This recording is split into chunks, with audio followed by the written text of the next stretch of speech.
पड़ोसियों को शाम के समय में भूल कर भी ये दो चीजें मत देना, नहीं तो रातों रात बर्बाद हो जाओगे, राजा से फकीर बन जाओगे। जानने से पहले वीडियो को फॉलो लाइक कर लो। 1. शाम के समय कभी भी दही नहीं देना चाहिए, क्योंकि इसके देते ही घर से धन भी चला जाता है। 2. लहसुन और प्याज भी नहीं देना चाहिए, क्योंकि इनका पड़ोसी औलाद के सामने माँ बाप को 5 काम नहीं करना चाहिए।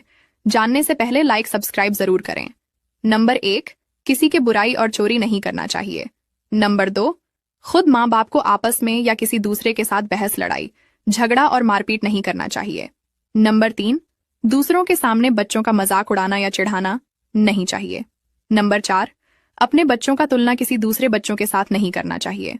नंबर 5, बच्चों को ठेस पहुंचाने वाला कोई बात नहीं। पड़ोस की लड़की अगर भूखी हो ये किसी को पता नहीं रहता, लेकिन पड़ोस की लड़की कहाँ गई है और किसके साथ गई है ये पूरे गांव को पता रहता है। औरत वह है जो अपनों को छोड़कर अपने पति पर भरोसा करती है, और मर्द वह है जो अपनी पत्नी को छोड़कर बाकी पूरे घर वालों पर भरोसा करता है। वह यह भूल जाता है कि वह उसे अपनी जिम्मेदारी पर बिठा कर लाया है, न कि घर वालों की जिम्मेदारी है। बात तो सच है, लेकिन समझने वाले ही समझेंगे, क्योंकि औरतों को ही गलत समझा जाता है हमेशा से। अगर हमने कुछ गलत कहा तो माफ कीजिए। किसी ने हमारे गुरुजी से पूछा कि कुंभ में नहाने से सारे पाप धुल जाते हैं क्या? तब गुरुजी ने क्या खूब जवाब दिया, कहा बेटा, पाप वही धुलते हैं जो अनजाने में हो जाते हैं या हमसे कोई भूल चूक में हो जाते हैं। वही पाप गंगा में स्नान करने से, महाकुंभ में स्नान करने से धुल जाते हैं। लेकिन जो पाप सुनियोजित ढंग से किए जाते हैं या जानबूझकर किसी को प्रताड़ित किया जाता है, तो ऐसे पापों को माफ नहीं किया जा सकता है। मेरा अच्छा होना ही मेरे लिए गलत सा हो गया है।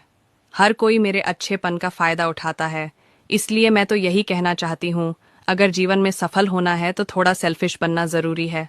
मैंने तो आज तक यही नोटिस किया है। जो भी सेल्फिश लोग थे आज एक अच्छे मुकाम पर है।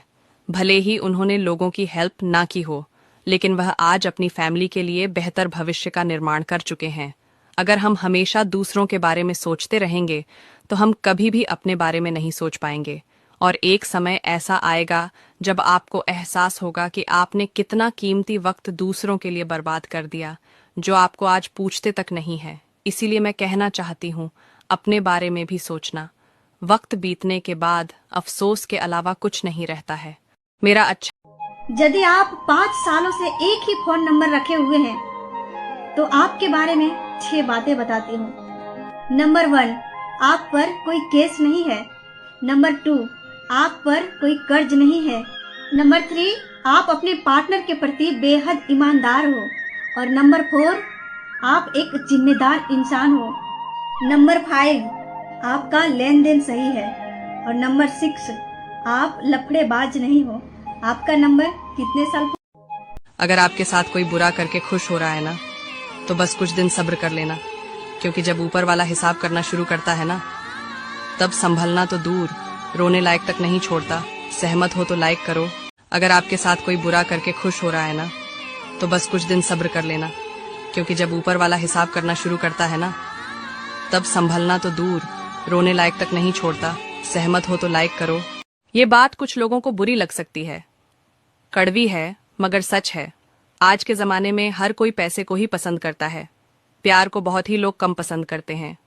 आप 10 लड़कियों के पास जाकर उनसे पूछो, पैसे वाला लड़का या प्यार करने वाला लड़का, उनमें से 9 लड़कियां पैसे वाले को ही चुनेगी।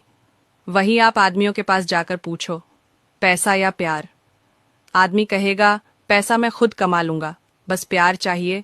तो यही सोच लड़कियां क्यों नहीं रख पाती हैं? एक पढ़ा लिखा आदमी अनपढ़ औरत के साथ जीवन गुजार सकता है, लेकिन 90% पढ़ी लिखी औरतें अनपढ़ आदमी के साथ नहीं रह सकती हैं। अगर आपके जीवन में उन 10% में से कोई लड़की है जिसे पैसे नहीं सिर्फ प्यार चाहिए, तो आप लकी हैं। बात से सहमत हैं तो यस लिखे अपनी राय कमेंट्स बॉक्स में जरूर लिखें।